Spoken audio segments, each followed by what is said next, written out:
O resultado que você ainda não tem está atrás da página que você ainda não leu. Bem-vindo, bem-vinda ao Clube da Mente de Ouro. Aqui a gente transforma a leitura em resultado. Hoje chegamos ao capítulo 2 do livro Poder do Hábito. Estamos fazendo esse estudo sobre esse livro maravilhoso, né? Estamos na parte 1 do livro Poder do Hábito, que trata dos hábitos dos indivíduos. Já fizemos a leitura do capítulo número 1, que se chama O Loop do Hábito, como os hábitos funcionam, né? Estudamos ele no último vídeo e hoje nós faremos o capítulo 2, ok? Aqui vai começar a parte prática, tá, gente? Como realmente criar novos hábitos e substituir os hábitos antigos, tá bom?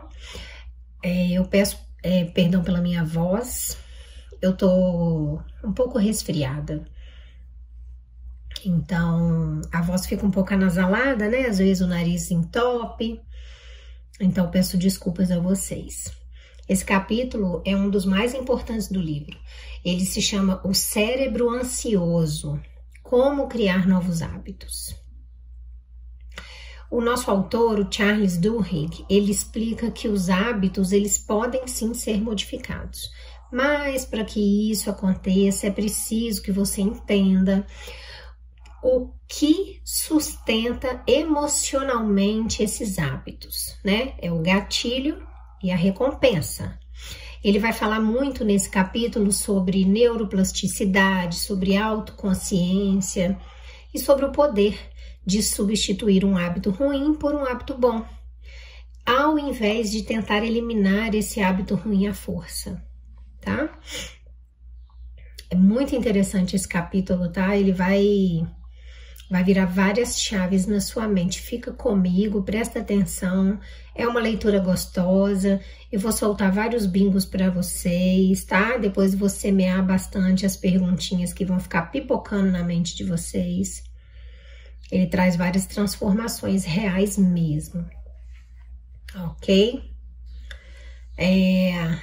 O nosso autor, o Charles Duhigg, ele também vai explicar nesse capítulo que o nosso cérebro, ele é programado para quê? Para economizar energia, tá? Por isso, o nosso cérebro transforma comportamentos repetidos em rotinas automáticas. Por quê? Porque quando você repete muito o mesmo comportamento, repete muito aquele mesmo comportamento, você acorda todo dia, você levanta, você bebe um copo de água, ou você levanta e você vai no banheiro fazer um xixi? Ah, eu faço xixi primeiro.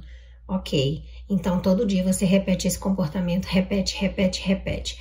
O seu cérebro entendeu já que é isso que você faz. Ele não vai ficar querendo gastar energia fazendo você raciocinar quando você acorda. O que eu vou fazer? Acordei. Vou beber água, vou trocar de roupa, vou pentear meu cabelo, vou escovar o dente, eu vou fazer xixi primeiro. Não, o nosso cérebro ele foi programado para economizar energia. Então, quando ele percebe que você repete aquele mesmo comportamento, o que eu vou fazer primeiro é o xixi, ele transforma esse fazer xixi ao acordar em rotina automática. Para quê? Para economizar energia. É no automático que funciona, você levanta e simplesmente vai. Quando você ainda acabou de abrir os olhos realmente, você já fez o seu xixi, já lavou sua mão. Aí você vai fazer o resto das coisas, tá? É assim que nasce um hábito, gente. É assim que os hábitos nascem. Comportamentos repetidos, transformados pelo cérebro em rotinas automáticas. Pum, virou hábito, ok? O problema é quando? O problema é que quando esse hábito criado é ruim, porque eu tô falando de um hábito legal, né? Higiene pessoal. Mas e quando esse hábito é ruim? O cérebro faz do mesmo jeito, gente. Quando o hábito é ruim, o cérebro usa o mesmo modus operandi. Ele continua repetindo mesmo assim. Comportamento bom repetido vira rotina automática e vira um bom hábito. Comportamento ruim repetido vira rotina automática pelo cérebro do mesmo jeito e vira um mau hábito. Ok? A boa notícia é que você pode reprogramar esse circuito todo, mas não é lutando contra um hábito ruim que você consegue reprogramar. Quantos de vocês aí já não brigaram? Eu não quero fazer aquilo, eu vou e faço. Isso é bíblico. Está escrito na Bíblia. Aquilo que eu não quero, faço. Aquilo que eu tanto quero, não faço. Né? Isso é bíblico. Faz parte do ser humano. Então, não é lutando contra um mau hábito que você consegue reprogramar, tá? O seu circuito de hábitos no cérebro. É mudando o padrão. Então, a gente vai aprender a mudar o padrão, ok? Vamos começar a leitura. E ao longo da leitura, eu vou soltando os bingos aí para vocês. Vamos lá. Bebam água, tá, gente? Eu vou beber um golinho de água antes de começar a leitura.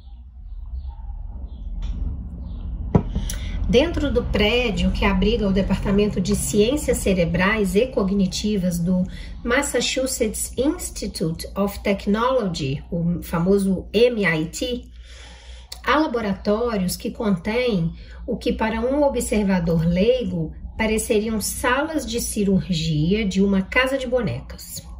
Lá existem bisturis minúsculos, pequenas brocas e serras em miniatura de menos de 6 milímetros de largura, presas a braços robóticos. Mesmo as mesas de operação são muito pequenas, como se preparadas para cirurgiões do tamanho de crianças. As salas são sempre mantidas numa temperatura de 15 graus, pois um toque gelado no ar estabiliza os dedos dos pesquisadores durante os procedimentos delicados. Dentro desses laboratórios, os neurologistas abrem os crânios de ratos anestesiados, implantando sensores minúsculos capazes de registrar as menores alterações dentro dos seus cérebros. Quando os ratos acordam, mal parecem notar que agora há dezenas de fios microscópicos espalhados, como teias de aranha neurológicas dentro de sua cabeça. Por isso que as salas de centro cirúrgico são pequenas lá, porque eles operam ratos. Esses laboratórios tornaram-se o epicentro de uma revolução silenciosa na ciência da formação de hábitos. E os experimentos realizados aqui explicam como Eugene, assim como você, eu e todo mundo, desenvolveu os comportamentos necessários para sobreviver a cada dia. Os ratos desses laboratórios esclareceram os processos complexos que acontecem dentro das nossas cabeças sempre que fazemos algo tão mundano como escovar os dentes ou tirar o carro da garagem em marcha ré.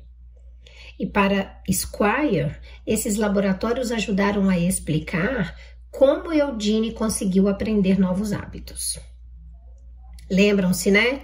Do Eugene, que não sabia desenhar os cômodos da casa dele, não sabia dizer onde ficava a cozinha, mas quando a pesquisadora perguntou o que ele fazia quando tinha fome, automaticamente ele levantou, entrou pela porta da cozinha, foi direto no armário, abriu o armário, pegou o pacote de biscoitos, voltou, sentou e foi assistir televisão.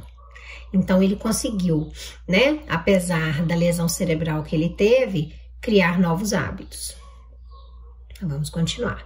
Quando os pesquisadores do MIT começaram a trabalhar com hábitos nos anos 90, mais ou menos a mesma época em que Eugene foi acometido de sua febre, eles ficaram curiosos sobre um nó de tecido neurológico conhecido como gânglios basais.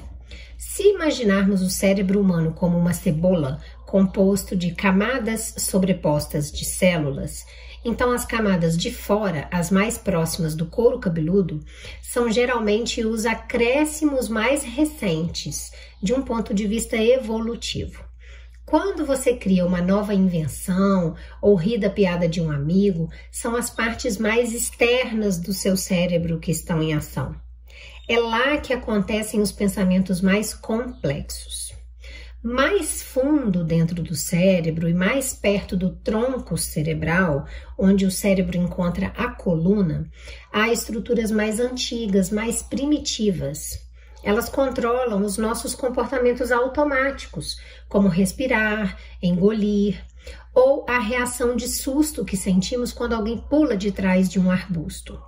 Mas para o centro do crânio, há um nó de tecido do tamanho de uma bola de golfe, que é parecido com aquilo que se encontra dentro da cabeça de um peixe, réptil ou mamífero. Esses são os gânglios basais, um oval de células que durante anos os cientistas não entendiam muito bem, a não ser por suspeitas de que ele desempenhava um papel em doenças como o mal de Parkinson. No começo dos anos 90, os pesquisadores do MIT começaram a cogitar que os gânglios basais talvez pudessem ser essenciais para os hábitos também. Notaram que animais com lesões nos gânglios basais de repente começavam a ter problemas com tarefas como aprender a atravessar labirintos ou memorizar como abrir recipientes de comida. Decidiram fazer experimentos usando novas microtecnologias que lhes permitiam observar nos mínimos detalhes o que estava acontecendo dentro da cabeça de cada rato enquanto ele realizava dezenas de rotinas. Numa cirurgia, inseria-se no crânio do rato algo parecido com um pequeno joystick com dezenas de fios minúsculos. Depois disso, o animal era colocado num labirinto em formato de T, com chocolate numa das pontas do T. O labirinto era estruturado de modo que cada rato ficasse posicionado atrás de uma divisória que se abria fazendo um clique alto.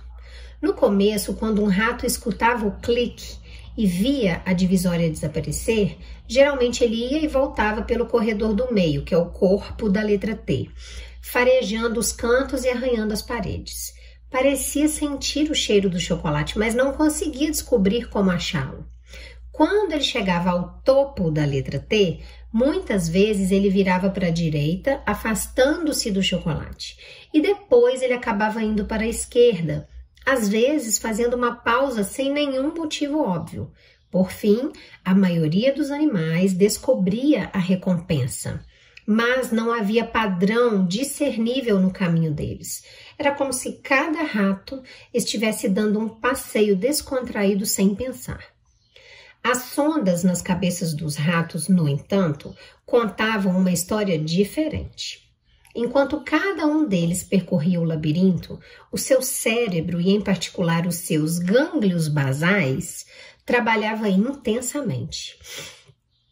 Cada vez que um rato farejava o ar ou arranhava uma parede, o seu cérebro explodia de atividade, como se analisando cada novo cheiro, cada nova imagem, cada novo som. O rato estava processando informações durante todo o tempo em que perambulava. Os cientistas repetiram o experimento diversas vezes, observando como a atividade cerebral de cada rato se alterava conforme ele percorria centenas de vezes a mesma rota. Estão entendendo o que está acontecendo, né? Repetindo. Uma série de mudanças lentamente surgiu. Os ratos pararam de farejar cantos e virar para o lado errado. Em vez disso, atravessavam o labirinto cada vez mais depressa. E dentro de seus cérebros, algo inesperado aconteceu. Conforme cada rato aprendia a se orientar no labirinto, a sua atividade mental diminuía. À medida que o caminho se tornava cada vez mais automático, os ratos começaram a pensar cada vez menos. Era como se nas poucas vezes em que um rato explorava o labirinto, seu cérebro tivesse que trabalhar com força total para dar conta de todas as informações novas. Mas após alguns dias percorrendo o mesmo caminho, O rato não precisava mais arranhar as paredes, nem farejar o ar, e por isso a atividade cerebral associada aos atos de arranhar e farejar ia cessando. Ele não precisava escolher para que direção virar. Portanto, os centros de tomada de decisão do cérebro ficavam em silêncio. Só o que ele tinha que fazer era lembrar o caminho mais rápido até o chocolate. Dentro de uma semana, até as estruturas cerebrais relacionadas à memória tinham se aquietado. Olha isso, gente. Ele só tinha que lembrar onde estava o chocolate. Ele fazia isso várias vezes. Até a área cerebral relacionada à memória de lembrar onde estava o chocolate se aquietou. Parou de ser acionada. O rato havia internalizado como atravessar o labirinto correndo, num tal grau que quase não precisava pensar. Ou seja, gente, virou automático. Porém, essa internalização, correr reto, dobrar à esquerda e comer o chocolate, dependia dos gânglios basais, como as sondas cerebrais indicavam. Essa minúscula e primitiva estrutura neurológica parecia assumir o comando, conforme o rato corria cada vez mais depressa e o seu cérebro trabalhava cada vez menos. Os gânglios basais eram essenciais para quê? Para recordar padrões de afetos e agir com base neles. Os gânglios basais, em outras palavras, armazenavam hábitos, mesmo enquanto o resto do cérebro adormecia. Os gânglios basais armazenavam hábitos. Para observar essa capacidade cerebral, ele coloca um gráfico no livro para que a gente considere. O gráfico mostra a atividade dentro do crânio de um rato quando ele se depara com o labirinto pela primeira vez. Inicialmente, o cérebro desse ratinho está trabalhando durante o tempo todo. E aí ele mostra no gráfico que o índice de atividade cerebral do rato é alta e é similar, é igual. Tanto quanto ele ouve o clique para abrir a jornada do labirinto, quando ele anda durante o corpo do T, quanto ele anda no topo do T, vai para o lado direito, não acha nada, e vai para o lado esquerdo e acha chocolate, tá? A função cerebral dele é alta e é nivelada em todos esses instantes do experimento. Depois de uma semana, quando o caminho fica conhecido e a corrida se torna um hábito, o cérebro do rato se acalma enquanto ele percorre o mesmo labirinto. E aí ele mostra outro gráfico, né? Que depois que é dado o clique, enquanto ele percorre o corpo do T e o topo do T até ele achar o chocolate, a atividade cerebral dele diminui muito, muito mesmo, drasticamente. É como se ele não estivesse usando o cérebro para fazer esse exercício. Este processo em que o cérebro converte uma sequência de ações numa rotina automática é conhecido como chunking. Chunking, em português, é agrupamento e está na raiz de como os hábitos se formam. Há dezenas, se não centenas de blocos comportamentais, que a gente pode chamar de chunks, dos quais dependemos todos os dias. Alguns são simples. Você automaticamente põe pasta de dente na escova antes de colocar a escova na boca. Isso tudo é um bloco de ações automático, é um chunk. Alguns, tais como se vestir ou preparar o almoço, são um pouco mais complexos, né? Você não vai vestir aquela mesma roupa todo dia. Então, você escolhe roupas.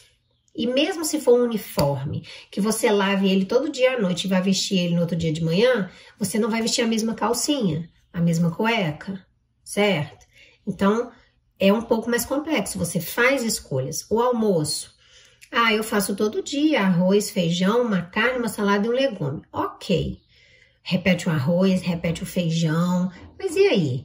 É a mesma carne feita do mesmo jeito, porque você pode fazer frango de várias maneiras, né? Um dia pode ser ovo, no outro dia pode ser carne de porco, carne vermelha. Então você faz escolhas, é um pouco mais complexo. Outros são tão complicados que é espantoso pensar que um pequeno pedaço de tecido que evoluiu há milhões de anos possa chegar a transformar esses blocos em hábitos. Pensemos no ato de tirar o carro da garagem em marcha ré. Quando você aprendeu a dirigir, fazer isso exigia uma grande dose de concentração e por um bom motivo. A tarefa envolve abrir a garagem, destrancar a porta do carro, ajustar o banco, inserir a chave na ignição, girá-la em sentido horário, mexer nos retrovisores e conferir se não há obstáculos, colocar o pé no freio, engatar a marcha ré, tirar o pé do freio, estimar mentalmente a distância entre a garagem e a rua, enquanto você mantém as rodas alinhadas e observa o trânsito no sentido contrário, calcular como as imagens refletidas nos espelhos se traduzem em distâncias reais entre o para-choque, as latas de lixo e as cercas. Tudo isso enquanto você aplica uma leve pressão ao acelerador e o freio. E muito provavelmente você pede ao passageiro que, por favor, pare de mexer no rádio. Hoje em dia, no entanto, você faz tudo isso cada vez que sai para a rua, quase sem pensar. A rotina acontece por hábito. Bingo!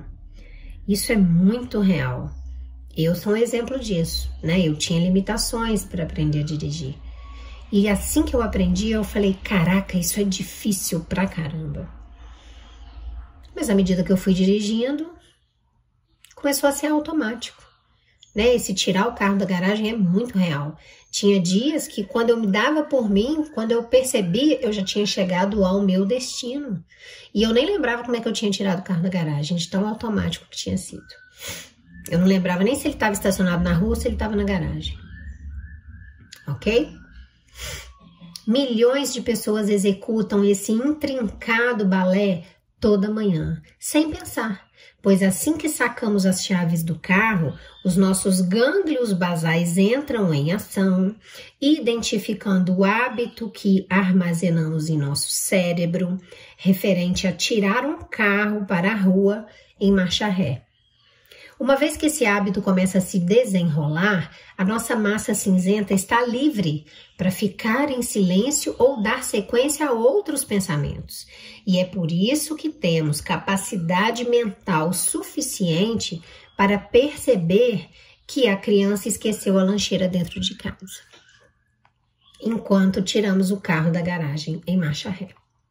Os hábitos, dizem os cientistas, surgem porque o cérebro está o tempo todo procurando maneiras de poupar esforço. Gente, essa frase, ela é chave para a vida. Os hábitos surgem porque o cérebro está o tempo todo procurando maneiras de poupar esforço. Se deixado por conta própria, o cérebro tentará transformar quase qualquer rotina num hábito. Por quê, gente? Pois os hábitos permitem que as nossas mentes desacelerem com mais frequência. E aí o cérebro reduz a energia que ele gasta, ele poupa energia. Este instinto de poupar esforço é uma enorme vantagem. Um cérebro eficiente exige menos espaço, o que permite uma cabeça menor, tornando o parto mais fácil e, portanto, causando menos mortes de bebês e de mães. Gente, olha a característica da evolução. Um cérebro eficiente também nos permite parar de pensar constantemente em comportamentos básicos, tais como andar e escolher o que comer, de modo que podemos dedicar energia mental para inventar lanças, sistemas de irrigação e, por fim, aviões e videogames. Você não anda pensando que você tem que botar um pé na frente do outro, dar um passo na frente do outro. Não, gente, você anda, é automático. Virou rotina, é um hábito estabelecido. E aí sobra cérebro saudável, com energia e sobra tempo para você pensar em como produzir, inventar e produzir um avião, por exemplo. É isso que ele está falando aqui. Mas preservar o esforço mental é uma questão complicada, pois se nossos cérebros desligam no momento errado, talvez deixemos de notar algo importante, como um predador escondido nos arbustos ou um carro em alta velocidade enquanto saímos para a rua. Por isso, os nossos gânglios basais desenvolveram um sistema inteligente para determinar quando devem permitir que os hábitos assumam o comando. É algo que acontece sempre que um bloco de comportamento começa ou termina. Olha que legal. Para ver como isso funciona, observe de novo atentamente o gráfico do hábito neurológico do rato. A atividade cerebral atinge os seus picos no começo do labirinto, quando o rato ouve o clique antes que a divisória comece a se mexer, e outra vez no final, quando ela acha o chocolate. Então, gente, ele repete o gráfico de quando o cérebro do rato já está acostumado a achar o chocolate, e ele mostra que quando ele dá o clique sonoro alto e abre a divisória para que o rato comece a andar no labirinto, a atividade cerebral dele é alta, ele está alerta, tá? Depois a atividade cerebral dele diminui, fica super basal, ele já sabe o caminho, e aí quando ele encontra o chocolate e come o chocolate, a atividade cerebral dele faz outro pico de atividade, tá? Esses picos são o modo como o cérebro determina quando deve ceder o controle a um hábito e qual hábito deve usar. De trás de uma divisória, por exemplo, é difícil para um rato saber se ele está dentro de um labirinto que ele já conhece ou de um armário desconhecido com um gato à espreita do outro lado. Para lidar com essa incerteza, o cérebro despende muito esforço no começo de um bloco de comportamento, procurando alguma coisa, uma deixa, uma dica, uma pista que lhe forneça a pista de qual hábito ele vai usar. Ele já tem vários hábitos cadastrados, né? Se o hábito for o chocolate, ele já sabe o que fazer. Se o hábito for um gato querendo comer, ele também sabe o que fazer. E são coisas diferentes que ele vai ter que fazer num caso e no outro. De trás de uma divisória, se um rato ouve um clique, ele sabe que deve usar o hábito do labirinto, que ele já foi treinado assim. Se houve um miado, escolhe um padrão diferente. Ao final da atividade, quando a recompensa aparece, né, o chocolate, o cérebro desperta e confere se tudo correu como esperado. É um confere mesmo. Ó, fiz isso, deu certo mesmo, né? Fiz o mesmo caminho, não virei à direita, virei direto para a esquerda, achei o chocolate, tô comendo chocolate. Ok, deu tudo certo. Esse processo dentro dos nossos cérebros é um loop de 3 estágios. Primeiro, há uma deixa, um estímulo que manda o seu cérebro entrar em modo automático e indica qual hábito ele deve usar. Depois há a rotina, pode ser rotina física, rotina mental, rotina emocional. E finalmente há uma recompensa que ajuda o seu cérebro a saber se vale a pena memorizar este loop específico para usar de novo no futuro. Então a deixa do ratinho é o clique sonoro, né? A rotina é ele percorrer o labirinto. A recompensa é ele achar e comer o chocolate. Esse é o loop do hábito. Desse exemplo. Ao longo do tempo, esse loop, né, essa deixa, com essa rotina, com essa recompensa, se torna cada vez mais automático. A deixa, a rotina e a recompensa, né? A deixa a gente também pode chamar de gatilho, tá? A deixa e a recompensa vão se entrelaçando até que surja um poderoso senso de antecipação e desejo. Por fim, seja num laboratório gelado do MIT ou na garagem da sua casa, nasce um hábito. E os hábitos, gente, eles são inevitáveis. Inevitáveis. Como vão explicar os 2 capítulos seguintes, que vão estar nos 2 vídeos seguintes, eles podem ser ignorados, eles podem ser alterados e eles podem ser substituídos. Mas a descoberta do loop do hábito é tão importante porque revela uma verdade básica. Quando um hábito surge, o cérebro para de participar totalmente daquela tomada de decisões. Ele para de fazer tanto esforço ou ele desvia o foco para outras tarefas. A não ser que você deliberadamente lute contra esse hábito. A não ser que você deliberadamente encontre novas rotinas. Se você não fizer isso, o padrão irá se desenrolar automaticamente. Já pescaram o bingão que tem aí, né? Mas eu vou explicar isso junto com os próximos vídeos. No entanto, apenas entender como os hábitos funcionam, que é o que a gente aprendeu agora, aprender a estrutura do loop do hábito, né? Já os torna mais fáceis de controlar. Você acabou de entender como se forma um hábito na sua mente, ok? Assim que você divide um hábito nos seus componentes, você quebra esse hábito nas fases do ciclo, as partes do ciclo, o gatilho, né? Ou a deixa para você fazer algo, a rotina é fazer o algo e a recompensa é o término desse algo. Você está apto a brincar com as engrenagens. Fizemos experimentos em que treinamos ratos para atravessar um labirinto até que virasse um hábito.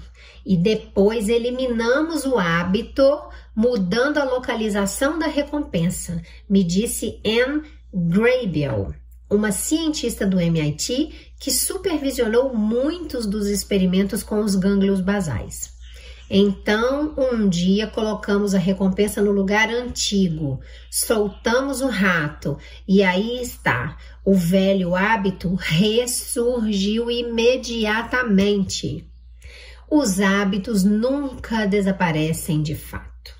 Estão codificados nas estruturas do nosso cérebro e essa é uma enorme vantagem para nós, pois seria terrível se tivéssemos que reaprender a dirigir depois de cada viagem de férias.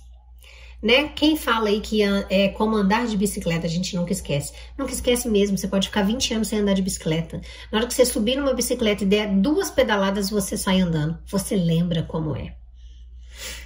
É exatamente isso. O problema é que o nosso cérebro não sabe a diferença entre os hábitos ruins e os bons. E por isso, se você tem um hábito ruim, ele está sempre ali à espreita, esperando os gatilhos e as recompensas certas. Isso explica porque é tão difícil criar o hábito de fazer exercícios, por exemplo, ou de mudar a sua alimentação. Presta atenção nessa parte. Uma vez que adquirimos uma rotina de sentar no sofá em vez de sair para correr, ou de fazer um lanchinho sempre que passamos por uma caixa de donuts, esses padrões continuam para sempre dentro das nossas cabeças.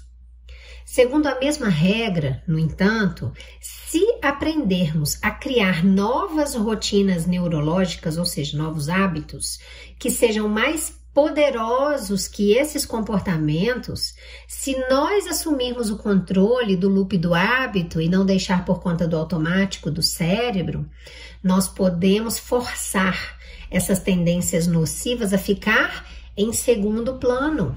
Elas não vão desaparecer. Não existe ex-viciado em droga, a pessoa é adicta para sempre, ela tem que lutar contra esse vício para sempre. Dá para entender agora? O que acontece no cérebro dessa pessoa? É um mau hábito, o vício é um mau hábito, né? Então, a gente pode forçar essas tendências nocivas a ficarem em segundo plano, assim como fez Lisa Allen após a sua viagem ao Cairo, lembra? Da introdução do livro, a história da Lisa? Estudos demonstraram que, uma vez que alguém cria um novo padrão, sair para correr ou ignorar os donuts. Isso se torna tão automático quanto qualquer outro hábito, quanto o hábito de sentar no sofá e ver televisão ao invés de correr, e quanto ao hábito de sentar e comer a caixa de donuts. Sem os loops dos hábitos, os nossos cérebros entrariam em pane porque eles ficariam sobrecarregados com as minúcias da vida cotidiana. Olha como Deus é perfeito, como Ele cria essa estrutura no nosso cérebro, né?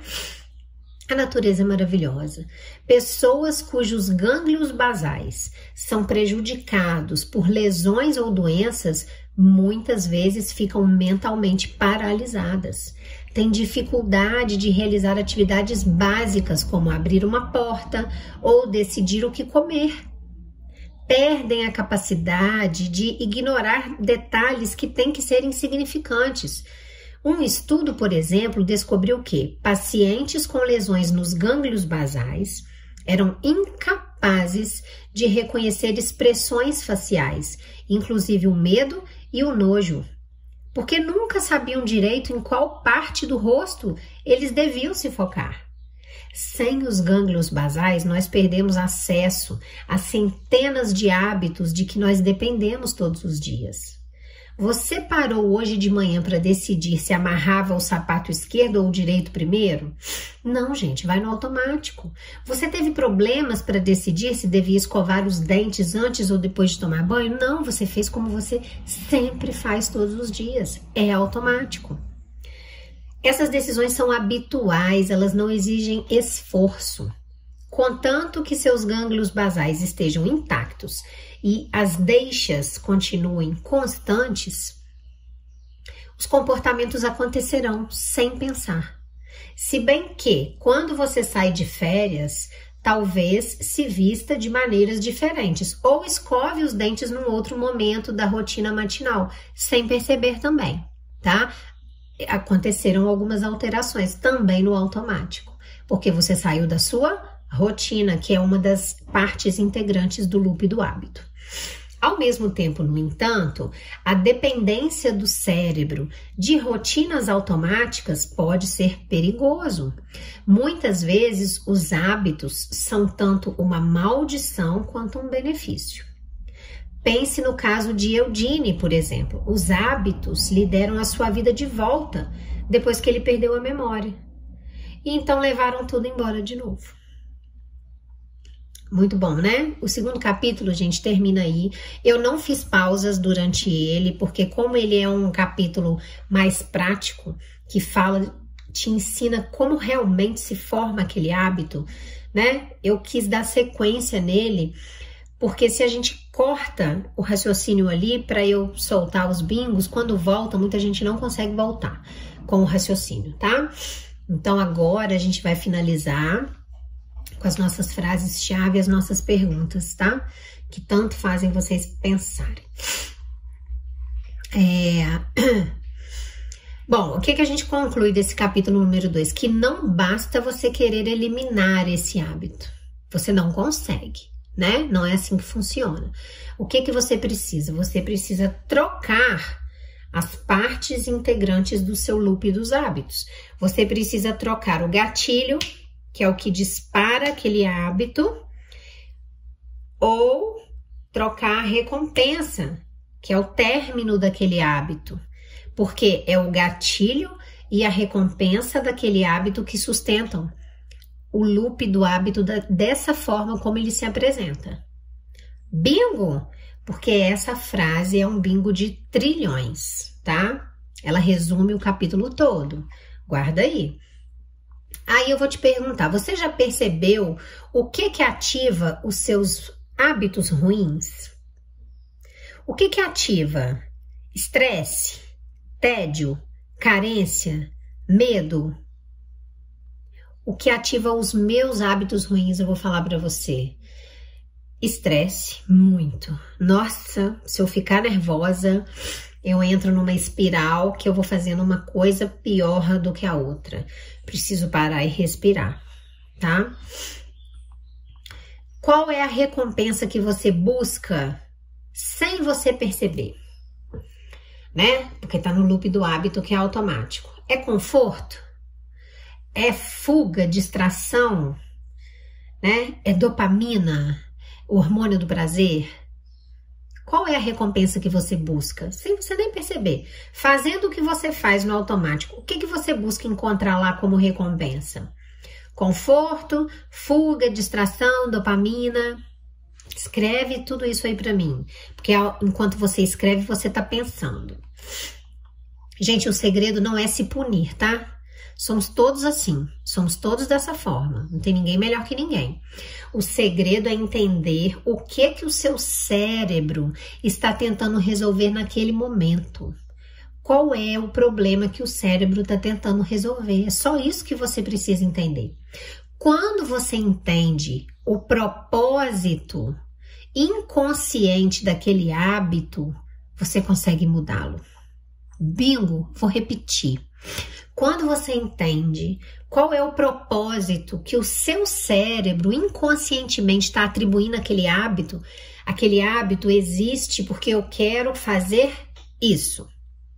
Quando você entende qual é o propósito que o seu cérebro está dando inconscientemente para aquele hábito, você assume o poder de mudar esse hábito. Tem que entender a raiz. E é aqui que mora o verdadeiro poder. Você pode sim redesenhar o seu próprio comportamento. Porque você não está mais tratando os sintomas, você está indo na raiz das coisas, onde tudo acontece. Quando você altera a raiz, o núcleo, tudo que é irradiado, reverberado a partir daquilo ali, muda. Os sintomas também serão diferentes. Bingo? Gente, super bingo, tá? Super bingo. Então, eu falo para vocês que mudar um hábito é um ato de força, gente. Não, nunca será. É um ato de consciência. Adquiriu a consciência do porquê que o seu cérebro está agindo daquela forma e criando aquele hábito, se ele é bom ou se ele é ruim, o que ele quer resolver com aquilo. Entendeu, destrinchou, interpretou, tomou consciência daquilo, você consegue mudar esse hábito, porque você já entendeu como funciona e já entendeu quais pecinhas no tabuleiro do xadrez você tem que mexer. Então, mudar um hábito na sua vida é um ato de consciência, não é um hábito de força. Você não vai fazer a força até mudar, não vai mudar dessa forma. Bingo, super bingo. Super bingo. E quando você faz isso de uma forma intencional, né? Repete de forma intencional. Olha a diferença, não é mais de forma automática. Eu tô repetindo isso aqui de forma intencional. Repete, ajusta para mudar do jeito que você quer e observa como tá ficando. O seu cérebro vai criar uma nova conexão, um novo loop de hábito, porque você fez coisas diferentes do que fazia antes. É assim que nasce a tão famosa neuroplasticidade. O que é neuroplasticidade, gente? Nada mais é do que o poder de moldar o seu cérebro para que ele funcione ao seu favor e não do jeito que ele quer, inconscientemente. É você moldá-lo e aí ele funciona ao seu favor. Isso é mágico, tá, gente? Quando vocês pegarem a mão nisso, vocês vão me escrever aqui para mim. Então, eu te pergunto, qual comportamento você tem repetido, mesmo sabendo que te faz mal? Porque agora você já tem essa consciência. Eu já abri essa consciência para você. Abri um horizonte aqui para você hoje imenso. Escreve para mim. E escreve também qual novo hábito você poderia colocar no lugar desse hábito que te faz mal. Hoje, para você começar a mudar a direção da sua vida. Escreve aí para mim. No meu livro Mente de Ouro, eu ensino o passo a passo de como fazer isso na prática, tá, gente? Como trocar hábitos de escassez por hábitos de prosperidade, como substituir autossabotagem por ação, como reprogramar o cérebro para gerar resultado real, tanto mental quanto financeiro, tá? Escreve aqui para mim nos comentários qual hábito ruim você vai substituir a partir de hoje e qual será o novo hábito que você vai colocar no lugar. porque você está no Clube da Mente de Ouro, gente. Aqui não tem teoria vazia, tá? Quer aprender a criar hábitos de sucesso, hábitos de riqueza? O próximo passo é mergulhar no meu e-book Mente de Ouro. Eu vou deixar o link para vocês na descrição do vídeo e no primeiro comentário fixado. Lembrem-se sempre, você não precisa eliminar o velho. Você precisa ensinar o seu cérebro o novo. Bingo? Se inscreve no Clube da Mente de Ouro, ativa o sininho, vem comigo, porque o seu novo hábito pode ser o início da sua nova vida. O cérebro humano, ele é incrível, ele repete o que você ensina. E ele pode desaprender o que já não te serve mais. A questão não é mais, será que eu consigo mudar? Não, a questão agora é, o que eu vou escolher repetir de agora em diante? Porque é só isso que eu preciso fazer. Nos próximos capítulos, você vai aprender comigo como usar esse poder para criar hábitos que te levem ao sucesso emocional, profissional e financeiro. Ok? Você está no Clube da Mente de Ouro, porque o resultado que você ainda não tem está atrás do hábito que você ainda não transformou. Um beijo no coração de vocês.